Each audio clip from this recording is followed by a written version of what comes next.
থেকে বাজে আর কিছু হতে পারে না আমার। This is the last video when I am 23 আর একটু পরে আমি 24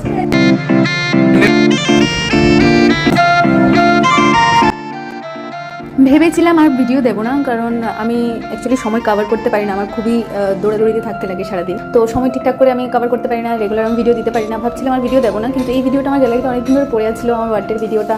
মানে আমি ভাবছিলাম যে এই ভিডিওটা যদি শেয়ার না করি আমার খুবই অশান্তি লাগবে, কারণ আমার বার্থডের ব্লগটা আমি চেয়েছিলাম যে যাতে তোমাদের সবার সাথে শেয়ার। তো সকালবেলা চিকেন রান্না করেছিল আমার ভাই আর আমার বান্ধবী মিলে, তো সেটা খেয়ে আমরা বেরিয়ে পড়েছিলাম একটু পার্লারে যাবো, প্লাস ইয়ারিংস দু চারটা আমি নিয়ে নিয়েছিলাম, যেটা ভালো লাগবে সেটাই পরবো। গিয়েছিলাম শকুন্তলা রোড, ফ্লাওয়ার বুকে নেবো, ট্রিকটা আমাকে দেবে বলেছিল।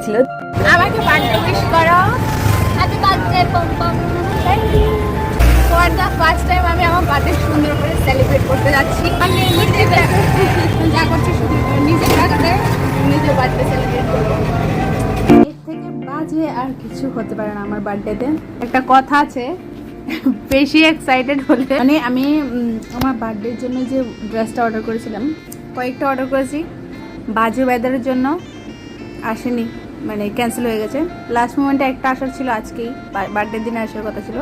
কে এসেছে তোমাদের একটু দেখাচ্ছি। এটা দিয়েছে, এটা 1100 টাকা, 1100 টাকা রেখেছে। এটা বটতলা বাজারে 200 টাকা দিয়ে, বটতলা বাজারে 200 টাকা দিয়ে পাওয়া যেত না।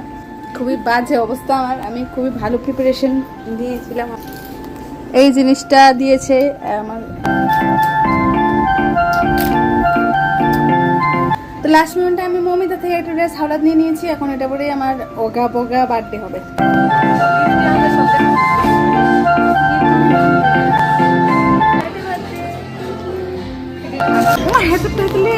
Thank you.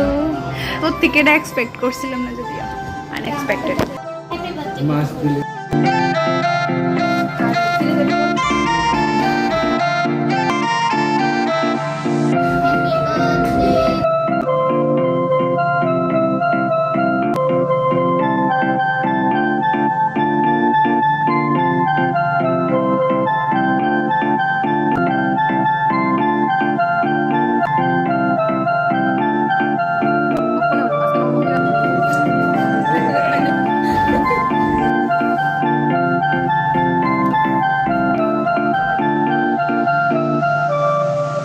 আমার বার্থডে ব্লগটা এতটুকুই ছিল, এর মাঝখানে অনেক কিছুই মিস গেছে। তো যারা যারা আমাকে উইশ করেছিল তাদের সবাইকে অনেক অনেক থ্যাংক ইউ। বাট লাস্ট একটা কথা বলতে চাই, আমি প্রত্যেক বছরই আমার বার্থডেতে আমার কান্না করতে লাগে, তো এই বছরও করতে লেগেছিলো ড্রেসটার জন্য একটু।